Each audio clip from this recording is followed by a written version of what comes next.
Final video of the year, my top 10 favorite games of 2025. I know some of you may be thinking, oh, what about UFO 50? You still got those videos to do before the end of the year. I don't think I'm going to get to them by the end of the year, but I will be back in the top of 2026 with the top 5 for UFO 50 and also the entire ranking. I'll try to do maybe something a little bit special for that, but stay tuned for that. But for this video, this is my top 10 favorite games of 2025 overall. Man, it has been a crazy year for video games. I could not be more happy. I haven't felt this great about video games in general since 2023, when I thought that was the best year in gaming. But 2025 was so stacked with banger after banger after banger after banger, and it was really hard to choose some of my top 10. So I've talked about a lot of these already, and I'm gonna talk about them again because they need the more official list for this video, because this is what I wanted to do. This is my top 10 favorite games of 2025. Before I get into the full list, I want to talk about some honorable mentions real quick.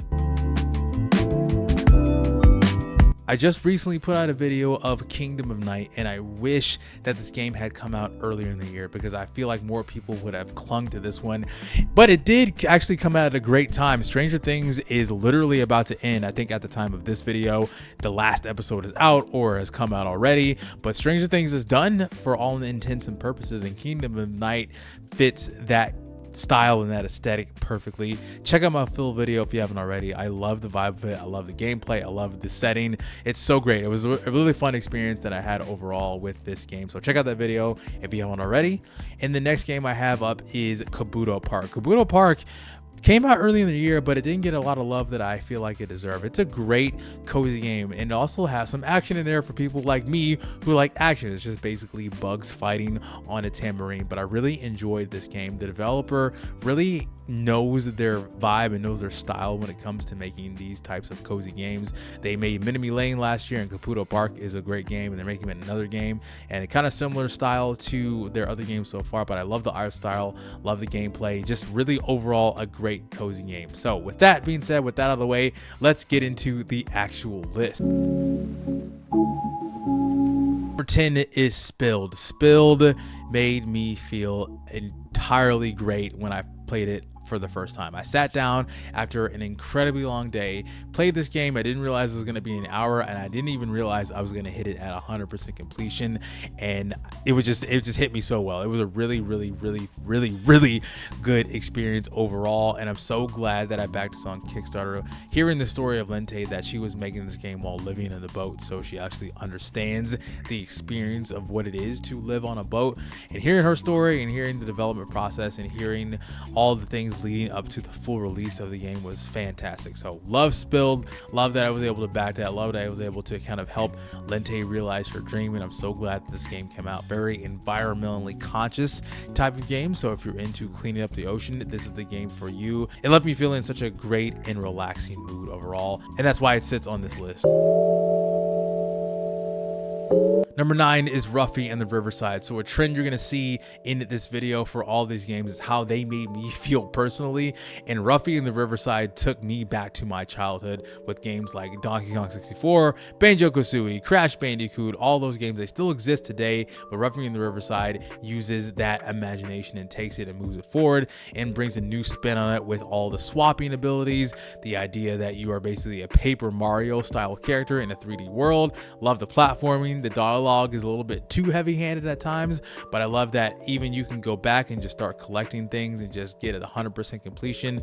Loved it. Ruffy and the Riverside, overall great experience. I talked about it again in a separate video as well, but this hits me very much in nostalgia, brought me back to my childhood overall, and that's why it sits on this list, because it made me feel so good, and the nostalgia is a powerful thing. Number 8 is Wheel World. Now, Wheel World kind of gave me the same vibe as Dungeons of Hinterberg. Now, I know that they're both entirely different games, but I feel like the vibe and the setting that was present, it just gave me a similar feeling that I had with Dungeons of Hinterberg last year. Even though Dungeons of Hinterberg was like my number 3 favorite game for 2024, Wheel World does capture that very like great vibe that I really enjoyed with this game. Italians Do It Better, who did the soundtrack for Wheel World, just nailed it. I love love anything that Entrepreneur puts out. I loved the vibe of this game, that this entire economy, this entire universe is based on cyclists, and that you are cycling around with your little ghost buddy and you are trying to kind of collect spirits to get into the great shift. And so there's a little bit of supernatural elements within this game, but also you're just riding around and racing people on your bike, customizing your bike any way you want to, from the frame to the handlebars to the pedals to the brakes and all that stuff. And the story is actually pretty deep, and you have a pretty solid protagonist, but I love the humor. Some of the dialogue is pretty fun with the characters that are present, the characters that you interact with in the world. And the world is actually pretty big. It's a pretty expansive open world, which makes sense because you're riding on a bike. You're kind of roaming around the entire, I guess, planet, so to speak, on your bike, going from place to place and challenging cyclists as you go forth, and also just using your boost and jumping and just doing it all in just a cozy and vibey setting. I loved Wheel World so much. So glad I got to play it and enjoyed it so much. Number 7, South of Midnight. Man, this was a fantastic experience, and even going back and playing it to get more footage for this video hit me so well because the music is amazing. The jazz music, the kind of New Orleans vibe. I love the story. I love the lore. I love the mythology that is very different than what you would find in RPGs. I love a take on the African American mythology, so it's a lot different than what you find in other games. And so that's why I think more games like this need to be made, because of the unique storytelling. I love the unique blend of kind of the fantasy and realism. I love Hazel's abilities as a weaver. I love the idea that each boss has their own theme, and it gets louder and louder the more you progress throughout their specific level, where it hits a fever pitch where the vocals really kick in when you're facing these bosses. I love it so much. The combat is not the best. Yeah, I will say that. The combat kind of brings it down just a bit for me because it gets really repetitive, especially at the end, because the enemy designs basically repeat over and over, and then even the final boss fight, you are essentially doing just waves of the same enemies. But the music holds it up, the art style holds it up, the stop motion holds it up, just everything else that is involved with the game aside from the combat. Even though the combat's not bad, it's just really repetitive. But if the combat wasn't repetitive, I would probably hold this game in more high regard. But man, I hope more games, I hope Compulsion Studios makes more games like this. It doesn't have to be in the same universe as South of Midnight, but I hope more games like this exist going forward into the next few years. Number 6 is Mandragora, Whispers of the Witch Tree. I don't know how many more people other than myself talked about Mandragora, Whispers of the Witch Tree, because I felt like after it came out, it didn't really get a whole lot of press. It makes sense because this game came out right around the time of Clair Obscur Expedition 33, so it kind of got lost in the sauce of the juggernaut of Expedition 33. So it's unfortunate that it is, but I wish more people play this game, and I hope more people play this game after they watch the videos that I did on it, because the art style of this is amazing, particularly in the character art. Whenever you are talking to a person, you see their fully realized, like hand-drawn art style. It's so good. I love it. The combat is pretty deep, pretty good customization system, and all the traversal abilities that you get as you go forward throughout the game are pretty expansive.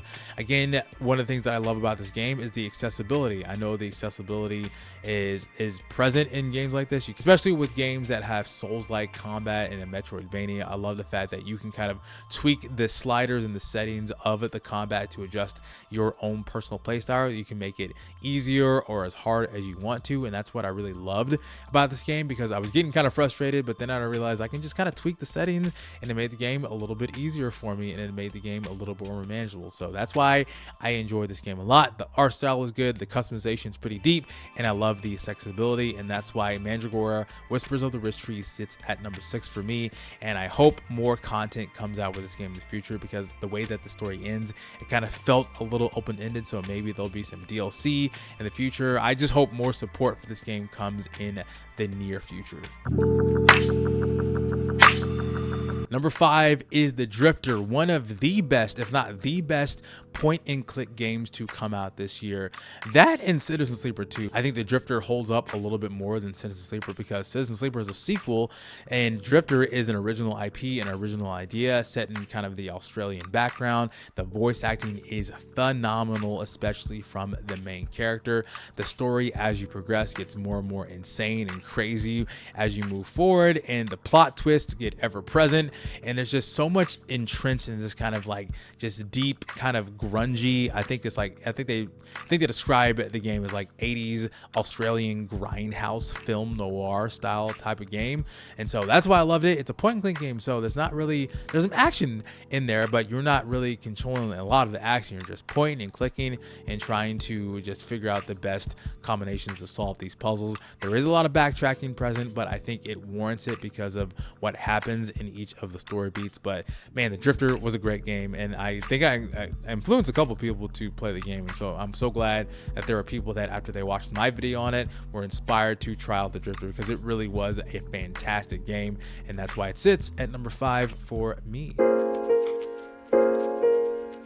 Number 4 is Absolum. I already talked about how this is my number 1 favorite roguelike in my top 10 favorite roguelike video that I put out just a couple days ago. But man, Absolum is a fantastic game, one of the best roguelikes and beat 'em ups to come out this year.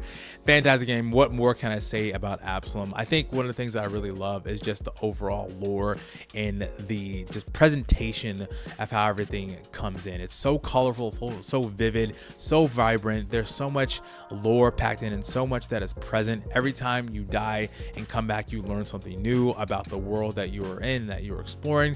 You learn more about the character motivations, you learn more about their personalities, you just learn more about every single character that you interact with, from the villains to the heroes to even some of the side characters. And so Absolum, great game, fantastic combat, one of the best roguelikes to come out this year, and that's why it's my favorite roguelike of the year and one of my favorite games to come out in 2025. These last 3 are going to be no surprise to you if you've been paying attention to any of my videos, but number 3 is Hollow Knight Silksong. Yes, number 3 is Silksong, so you can kind of guess what my number 2 and number 1 are going to be, but I'll talk about those in just a second. But Silksong, man, I really ate my words. So I wouldn't have called myself like a hater of Hollow Knight or Silksong whatsoever, but I was more of a skeptic before this game released. Even when they announced the trailer, even when they had the announcement for it, before they even had a release date for the game, I was like, I don't know if this game is ever going to come out. And even when they released the announcement trailer, I was like, man, is this really going to live up to the height and the expectations of what people have built this game up to be over the past 6-7 years? Is this going to be as better than Hollow Knight? Is this going to compete with the other games in the same genre? And man, it did, and then some. It's one of the best Metroidvanias to come out this year. Fantastic. Hardest game I've played of all the games I've played this year, but I loved it. It's a 10 out of 10 in terms of Metroidvanias. Everything just flows so well, and I beat the game, but I didn't even get through all of Act 3. So at some point, I'm going to hop back in and going to get to Act 3 just to get the overall experience and kind of get some more completion and get some more of the world. But I need some time after I play the game, because this game, for me personally, I wanted to be a part of the conversation, so I kind of felt like I was rushing through a lot of it, and so I want to take my time when I go back to kind of explore more and just figure out more of the world and just be more immersed in the world of Hollow Knight and Silksong in general, because it really is a world that pulls you in with its characters, with its lore, with the discovery of the entire map as you go forth, as you get more abilities and all your sick abilities. It's just so good. There's a lot to explore, a lot to mine the depths of, and I really need to take my time and be more mindful about this game, because it is a great game and there's more to be had and more to be seen, and I can't wait to jump back in at some point. But Silksong, fantastic game, and I'm glad that I ate my words. Number 2 is Hades 2. I've talked about this game a lot, ad nauseum in some respects, but I talked about how this game was probably going to be my number 1 in 2025. But you already know what number 1 is going to be for me, but I absolutely love this game. Without a game like this, I would not have this channel. Without games in this particular genre, I would not be doing any of the things that I'm doing. And the sequel for Hades 2 is phenomenal.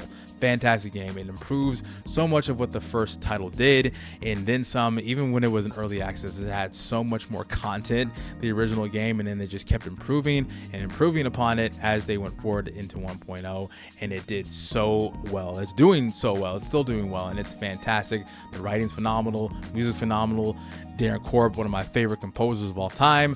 All of the voice acting is great. Just all of the voices that you've come to know and love, and they just do so much better. And they've improved on the art style where the characters are a little bit more flashy, more color, more vibrant in this game, and it's so fun. I love every single run that I go on, and you can just go and play this game forever. And that's why I love Hades 2 so much, because it inspires me to continually dive into roguelites and to dive more into games that have taken inspiration from this type of game. So Supergiant really nailed it and really has cooked so much when it comes to crafting these immaculate and immersive worlds, and they just do so well with just the Hades in general and the Greek mythology aspects of everything. So that's why Hades 2 is number 2. I've talked about it enough, so I'm going to move on to my game of the year for 2025. So recently, I just beat Clair Obscur Expedition 33. I want to briefly talk about the ending of the game, so full spoilers from here on out. I picked Verso's ending, so the whole debate between Mael and Verso's ending is ever present, and I understand the discourse surrounding it now, but I personally picked Verso's ending. When the end of Act 2 reveal dropped, and my jaw was at the floor. I did not realize that they were going to take this massive swerve to the fact that, oh, everything that you're doing is inside of a painting, is inside of a canvas, and its entire family is just trying to fight each other. And it made me really sympathize with Renoir at the end of the day, because as a father and as a husband, I kind of understand his motivations, where he's essentially trying to save Aline and Alicia from themselves, that they're trying to essentially just be stuck in the matrix in the grief of the original Verso. So it makes sense as to why Renoir is wanting to do what he does. I think what really hit me is when at the final fight, when Renoir opens up and it shows them being the main party, what he sees in Aline. And so he basically just shows that he's in pain. And then you see Verso's face as he's having to basically look upon his mother being hurt and in pain so much for being in this canvas. So you can see Verso's motivations and his emotions and how much this is hurting him and hurting his family. And so he's having to make a very difficult decision, knowing that him, Ciel, Lune, and everybody in Lumiere and everybody in this entire canvas, Monoko and SKA included, are going to be wiped out. But he wants to basically end his own suffering and in his own existence, because he's just tired. And he even looks at his younger self at the end of the game and says, "Are you tired?" And then his younger self kind of looks back at him and just shakes his head yes. That's what really pushed me to pick Verso's ending, even though you could easily pick Mael's ending as well, Mael/Alicia, and you can see her ending as well. And I did watch that. For me personally, I felt like Verso's ending was better just in general, because I really wanted the Desandra family to just remove themselves from the canvas and heal in the real world. And I understand that Renoir wanted Alicia Mael to just make her own decision. And I understand that Mael just wants to just live in her own world and kind of be with the people that she's grown up with, the people that she loves. She brings Gustave back. But then you see Verso in Mael's ending, and he doesn't seem happy, even with he's around people that he knows and loves, and he's allowed to age, and he's allowed to be a part of this world, and even he's allowed to perform his passions because he loves music more than anything. He just feels so sad. And then you used to see how Mael is basically turning into her mother. And so yeah, man, this game is so good. The peak cinema meme will continue with Clair Obscur Expedition 33, one of the best games, if not the best game to come out this year. Fantastic on all accounts. Every time I sat down to play this game, my jaw just was on the floor. Everything about this game, from the combat to the dialogue to the art style, man, this game is amazing on all accounts, and I loved it so much. This game inspired me. This game is an inspiring game, and I think that's why this game sits at number 1. And this is why all these games sit where they sit, because they had a profound effect on me. They inspired me to just look at more. And this is why I believe that I've always said that video games are works of art, and games like Clair Obscur Expedition 33 push the medium forward. And like I said in previous videos, that I feel like this game will be someone's Final Fantasy VII, that people years from now will look upon a game like Expedition 33 and say, yeah, this is the game that got us into creating video games, and they will then make the next Clair Obscur Expedition 33 or the next Final Fantasy VII or the next whatever game in whatever genre they want to do that is going to have massive success. So this game, whether they know it or not, has inspired a generation of the next wave of game development and how people are going to make games going forward, and I can't wait to see the next 10 to 15 years for video game development based on this game. So that's why this game is my number one, because it is such an inspiring game from top to bottom. I gotta go back because I gotta fight Simon. I haven't fought Simon yet, and I need to get stronger because I kind of beeline a little bit of the story to kind of get through it before the end of the year. But man, I'm going to go back into this world, go back into the painting, go back into the canvas, and see all the things that I miss and just buff on my characters, hit that DLC, and maybe play more at some point, and maybe do kind of like a retrospective a year later at some point. But yeah, I love this game so much, and I know so many other people did too. So many people were inspired to play this game going into award season, even skeptics and deniers, and I'm so glad that people kind of turned around and did a 180 and said like, oh man, yeah, this is a really great game. Hades 2 was really close, but in a year where Expedition 33 comes out, this is my game of the year so much. So yeah, this is fantastic list. I loved all of these games. This is so fun. I enjoyed the heck out of this year in terms of gaming. So many games to be played, so many games that I love, and I enjoyed making this list. It was hard to make this list, but as I said before, these games had a profound impact on me personally, and that's why I put these on this list, because I could have put other games on this list. If I did like a top 20, there would have been way more games, but I just had to settle on 10 for now because of how much of an impact these games on me. I hope you enjoy this list, and let me know if there are some games that you found over this 2025. I'd love to know some of the games that you played that's some of your favorite, because I know everyone has a different game, because if you didn't find a different game, you must have missed out all the games that came out this year. But man, check out all these games if you haven't already. But before I end this video, and before we come to a close for 2025, bringing 2026, there are some things I do want to say personally to you as a viewer, as someone who has watched all my videos. But I gotta move locations real quick. Okay, so I decided to move this outside because I wanted to finish the video on a more personal touch. I'm out here touching grass because people see they need to touch grass, and I feel like today's a good day for it because, you know, sun is shining. It's December out here in Texas, and so it doesn't get very cold. We don't really get a lot of snow. Maybe we'll get some in the next couple months, but whatever. That remains to be seen. But I just wanted to finish this video up and say it's been an incredible year on the channel. We've had a lot of milestones. I mean, I blew past 1,000 subscribers like pretty quickly, and I'm very, very grateful for that. I'm very grateful for everyone who's watched every single video that I've done. It's just been a really wild ride. I've had a lot of fun moments on the channel.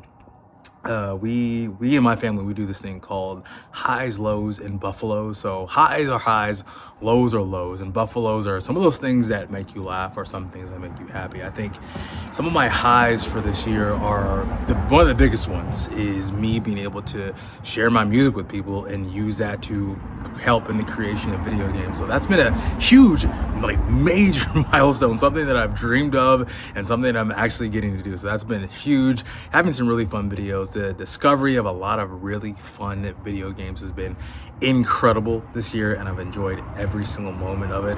I think if I had to say a low, I don't know if I had any lows. I mean, not being able to finish as many games as I wanted to, maybe not being as consistent as I wanted to be in some of the things. I mean, the UFO 50 series is something I've tried to be pretty consistent on, and I kind of fell short a little bit of that. I mean, I evidenced by all the other videos that I put out on it, but it is what it is, and I made it to the end, and I got still a couple more videos, but it'll probably come out sometime in January. But I don't really know if I had a lot of lows, specifically on the channel. I mean, you know, there's lows everywhere. Sometimes you have low points in life, but I think for this channel specifically, I feel like it's been a relatively good year for the channel. Buffaloes, a lot of funny moments, a lot of fun times, the discourse and being involved in some of the conversations surrounding indie games and just other games in general. I know Silksong was a big discourse. I wish I had been a part of the Clair Obscur Expedition 33 discourse, so it